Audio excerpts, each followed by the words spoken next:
So I've done a lot of ranking videos lately. For example, I did my favorite Batman films, I did my favorite superhero movies of all time, and one I've been seeing a lot of recently actually is the rankings of DCEU films, people's favorite films from first to worst, worst to first, whatever it might be. And you know what? I thought to myself, that's a decent trend to jump on. Now, before I give you my favorite DCEU films, number one on this channel, we always go from worst to first.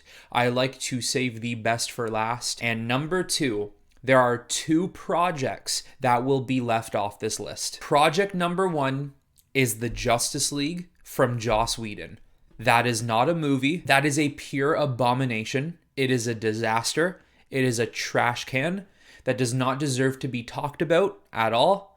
I am not involving that on this list, nor any of my superhero lists of any kind, of any movie, whatever it may be. That movie will never be talked about here. Unless it is a discussion about the worst superhero films of all time, then that movie will be talked about. So that will not be in the list. And number two, Peacemaker, will not be on this list.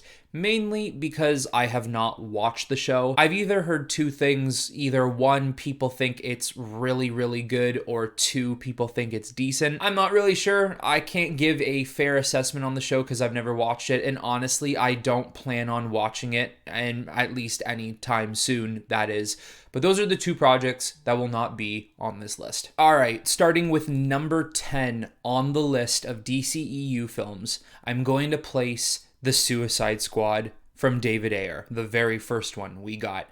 And this is, of course, not fully on David Ayer, as the majority does fall onto the shoulders of Warner Brothers. I think this movie being dead last on the DCEU films list is pretty self-explanatory. I don't think I need to go into much explanation here. You know, the mistreatment of certain characters such as the Joker or Enchantress, or using characters that people don't give a shit about, but not even that. It's, if you're gonna use characters that no one cares about or no one knows, make them compelling, and that is not what happened in this movie. The fact that Joker was tatted up is a-okay with me, but damaged did not work for me. Also, too, I mean, I could understand where the Jared Leto is maybe an interesting choice for the Joker. I just think he's too much. I just think he tries way too hard to be something he just simply is not. At the time, it may have been a decent pick, but you know, we all saw what happened to this film. Of course, it wasn't fair to him how much of his parts were cut out, but how much better would he have been with those parts in? I still say to this day that that film should have simply just been Suicide Squad, Assault on Arkham, the literal remake of the animated movie. Batman should have been the villain of the film to the Suicide Squad as they try to break into Arkham Asylum and, you know, break a prisoner out or gain some vital information in a storage room, whatever it may have been. That's what the movie should have been. Why Justice League members were not in that movie, I don't understand. Even though Batman was in that film, he was barely in that film. He might as well not have been when you really think about it. I know there's this huge call for the Ayer cut, release the Ayer cut. I don't think there's enough there to be an Ayer cut.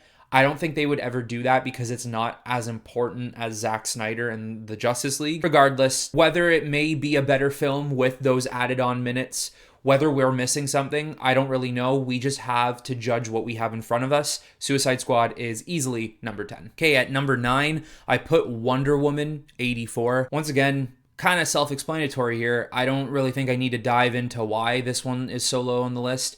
I do have a review for this movie on my channel. Just a little bit of a spoiler warning, I do give the film a 5 out of 10. I think that's actually being gracious, because if I went back to that movie right now and rewatched it, I don't think I'd even give it a 5. That thing might sit around a 3 or a 4. It's not a good film at all.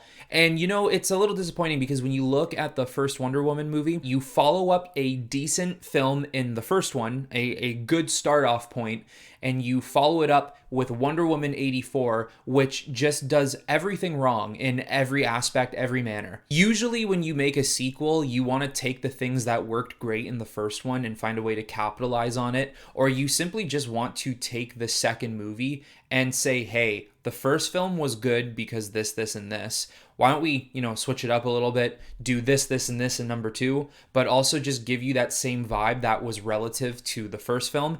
And they literally do none of that in any way. You can go watch my thoughts. Probably, once again, if I were to watch the film again, I would have much different thoughts, maybe much more harsher. If you want to check it out, go check it out. But yeah, it's the 9th out of the 10 films. Just a quick pit stop message for you all. I should have said this at the beginning. Movies 9 and 10 on the list are 2 movies I just don't like and will never watch again. So that being Suicide Squad and Wonder Woman. Movies 8 to 4, they are films that are decent. They're mediocre. I guess they're good at what they did, but there's a lot of things that I just don't like about the movies. It's movies 3, 2, and 1, my top 3, I should just say, that are movies I could watch over and over again. And here's the thing, even though I absolutely love DC, that doesn't mean I love every single movie in this universe, because I don't. Out of the 10 or 11 or 12 projects that the DCEU has right now, there's only like 3 that I could watch over and over, and I love. Okay, number 8. That would be Shazam. Shazam is a decent film. It does what it does right. Whatever kind of vibe they were going for in that film, they captured it the way they wanted to capture it. I thought it was like a fun watch on my first time watching and my only time watching. I think Zachary Levi as Shazam was a perfect choice. So glad that guy is in the DC universe. I'm gonna watch Shazam 2. I got no problem with the fact that they're making a sequel. That doesn't bother me at all. It's not my vibe, I guess. It's just not my type of superhero film. That's not really what I love. I like the darker stuff. You know what I mean? So for people who are a little more lighthearted, or even kids, like that movie's great for kids and they did their job well. All right, number 7, I put Aquaman. Once again, Aquaman is cool. It does its job well, considering like Shazam, it does what it does right. No offense to this movie, it's just how I see things. I actually said this in one of my podcasts a couple weeks ago. If you still haven't watched those, I suggest you go check them out because they're a ton of fun. But I did say in one of my podcasts that Aquaman is essentially a DC film made to be a Marvel movie. It's almost like they just spun a wheel and said, what superhero are we getting? Oh, we're getting Aquaman. Okay, and what genre? And they spun the wheel. And they're like, oh, you know what? Don't spin the wheel. Why don't we just make Aquaman a Marvel movie? That's how Aquaman feels to me. It is what it is. It's not terrible by any means necessary. It's not perfect. It just is. Now at number 6, I put Birds of Prey and the ridiculous title that it has with Harley Quinn, the emancipation bullshit, whatever that is. Just a really, really dumb title. I'll say that right now. But overall, the movie, once again, is decent. I think it's a little better than Shazam and Aquaman, because there are certain things about the movie that I enjoy more than Shazam and Aquaman, but still, it's nothing special, at least to me. You know, it's just not my vibe. I think the biggest things to take away from it is the fact that Margot Robbie is a killer as Harley Quinn. She's fantastic. Fits the role really well. And you can't forget about Ewan McGregor, Obi-Wan. Like, he's just so good. I'm so happy that he had a stint in the DC universe. I kind of wish it was a little bit longer, and I wish it was a little bit more. I actually always wanted Ewan McGregor to play Dr. Fate, like a little bit more of a younger Dr. Fate. Now that role is filled in, of course, with Pierce Brosnan. But overall, him as Black Mask is one of the best parts of the movie. The humor, though, is not fully my thing. And I'm not just saying, like, I'm not a comedy guy. I love comedy. It's just the comedy, the humor they used in these movies, and that movie in particular, is just, you know, some things are funny, some things are not. I'm not overly fond of, like, oh my God, I could listen to Harley Quinn joke all day. I don't really care about that. It's okay. Once again, like, I don't really have many other words to express kind of my emotion for those films. They're just okay. For me, they're nothing special, but I could see why they would be exciting for other people who are getting into superhero movies, who like that type of vibe of superhero movies. You know what I mean? Okay, at number 5, Suicide Squad by James Gunn. I'm gonna rip on the title here a little bit. How dumb do you have to be to call this movie Suicide Squad when everybody is going to attribute the film to the fact that we had a mess of a Suicide Squad 4 years before this? Why couldn't they have called it like Task Force X or something like that? Just something different. I mean, no wonder that movie bombed in the box office. Of course, COVID was definitely a factor during that time, but definitely people were not going to see this movie, not many people or not all people, because of the association it bared with the original Suicide Squad movie. Even if they just called it Suicide Squad 2, it might not be that much better, but at least people are realizing, like, okay, maybe the sequel will be better. Into the actual film, I actually saw this movie twice. The first time I watched the movie, I really enjoyed it. I think it was a lot of fun experiencing it for the first time, especially too, it's been so long since people have gone to the theater. It was almost like 2 years, maybe a year and a half at that point. When I went to go see it a second time, I still enjoyed it, but I didn't love it. I started taking away a lot of things I just don't like about the movie, and I don't like about the whole vibe in the world. Once again, hate me if you want, but I like my darker takes, guys. I like my darker worlds. I like things a little more serious than jokey and poppy and colorful. It's just not my thing. I appreciate it when it works, and I appreciate it when people absolutely love it because that is their thing. It's just not mine. Once again, how can you go wrong with Margot Robbie as Harley Quinn? Does a great job. Idris Elba as Bloodsport is fantastic, and I can't tell you how bad I wish we got a scene of him and Superman, the whole putting Superman in the ICU encounter. I also do really like Joel Kinnaman as Rick Flag in this film. I think he was a lot better in this movie than the first one, and he had a fantastic fight scene against John Cena's Peacemaker in that movie. That was actually a highlight for me. I thought that fight was awesome. Once again, though, it's okay. Like I said, on the first showing, it was great. Like, I did really like it. But then when I watch it a second time, I'm like, okay, maybe it was just the recency bias or the fact that I haven't seen a film in theaters for a while. So now I just come out of it being like, yeah, cool. Okay, then at number 4, I put Wonder Woman, the first one. I thought the first Wonder Woman was a great start to her character and the world they wanted to build around her in this DCEU. I thought it was really cool bringing it back to World War I and introducing Steve Trevor, using that storyline of him. I think the movie as a whole is great because you get to see how the world around her reacts to a woman, which in that time, women didn't fight in the war. But now you have all these men reacting to a woman with exponential power who will be able to do things on a scale that no one will ever be able to hit, unless you're Superman, of course. And she walks into a battlefield and fights the Germans. I also think it's cool that Wonder Woman gets to step into man's world, and she gets to see that, you know, it's not all roses. It's not beautiful. It's not pretty. It's actually quite opposite. It's just filled with death and anger and hatred and jealousy. And it makes her question her decision of, you know, should I have actually come here? I think there's a lot of parallels you can pull from the character of Wonder Woman in the situation she was in that film. The biggest downfall of the movie, though, is the end. It's the fight scene against Ares. It's garbage.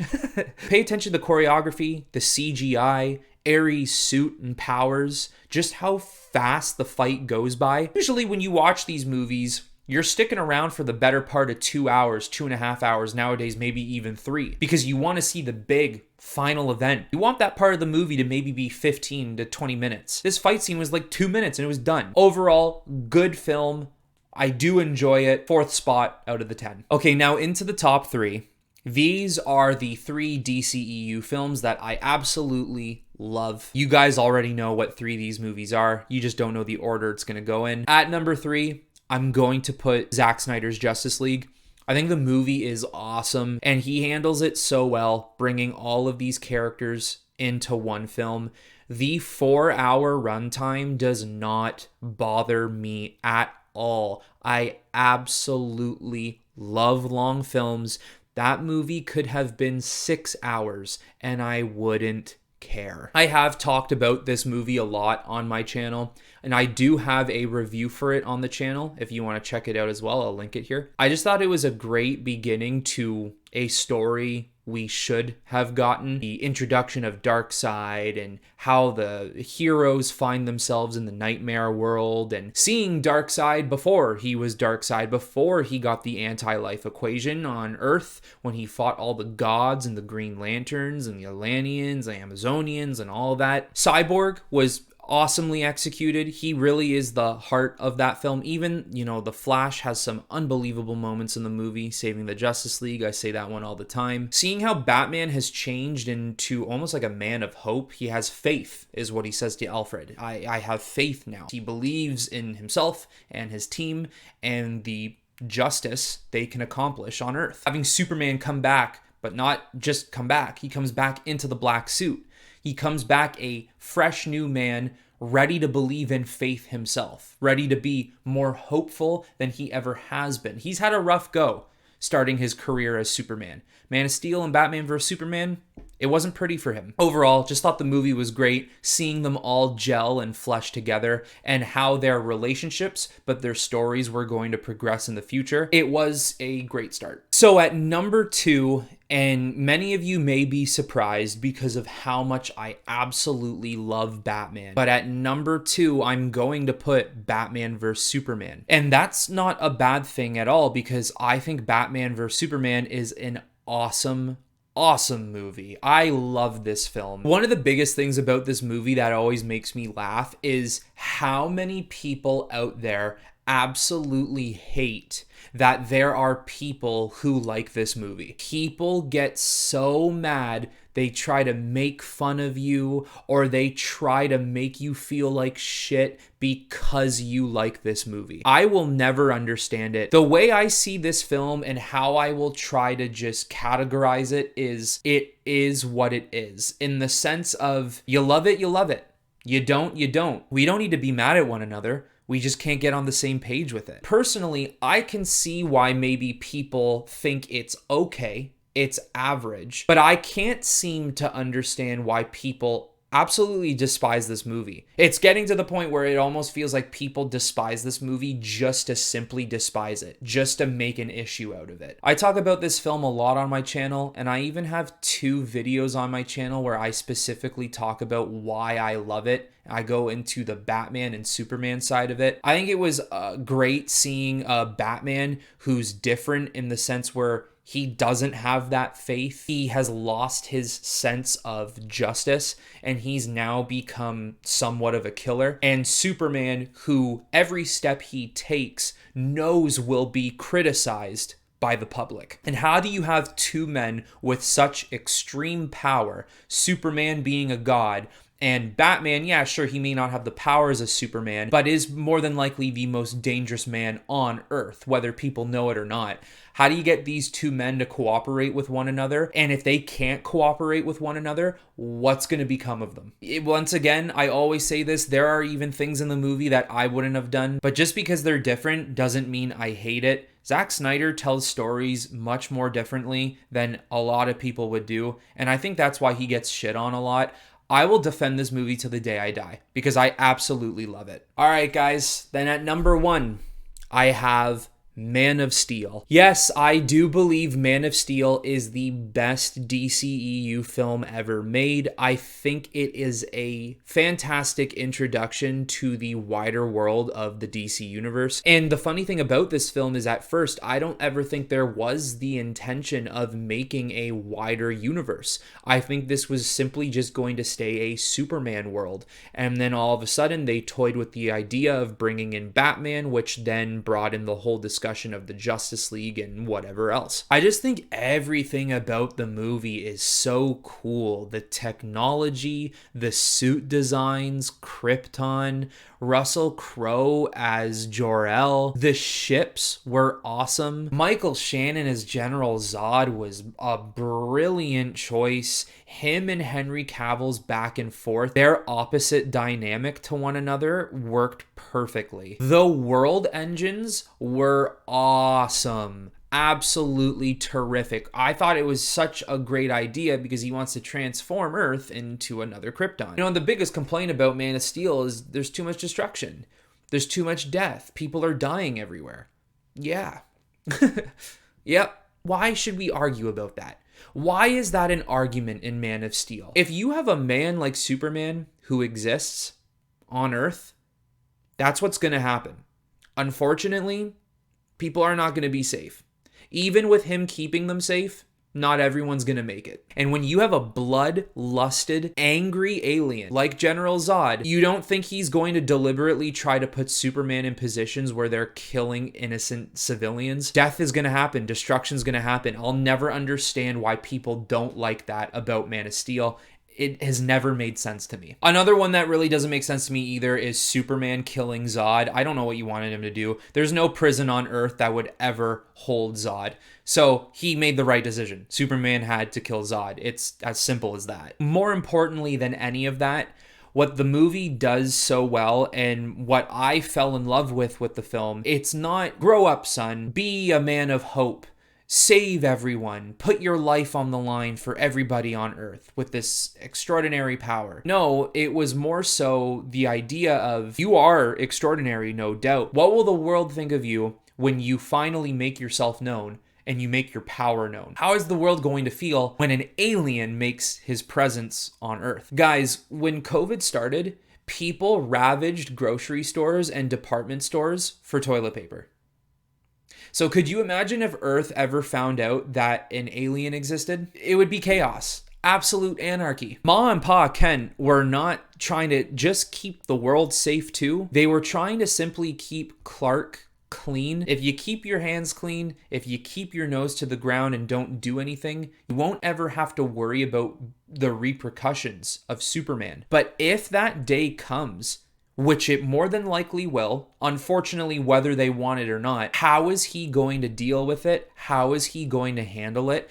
And what are the regressions he's going to have to go through? He could do whatever he wanted to save Earth the way he did in Man of Steel, and people were still going to dog on Superman or hate him. I think it's just a fantastically crafted story of what a man would look like with that type of power in today's world. Well, there you have it, guys. That is my top 10 DCEU films. Now it's your guys' turn to tell me what your favorite DCEU films are. Even if you don't want to give me all of them, maybe just give me your top 3 and let me know what you think of my list. Once again, these are all opinionated, and mainly this is how the films personally make me feel. And honestly, that's how it should work for everyone. How do the films make you feel? That should be your number one consideration when looking at movies that mean something to you. But anyways, everyone, that is it for this video. So until next time, I will talk to you all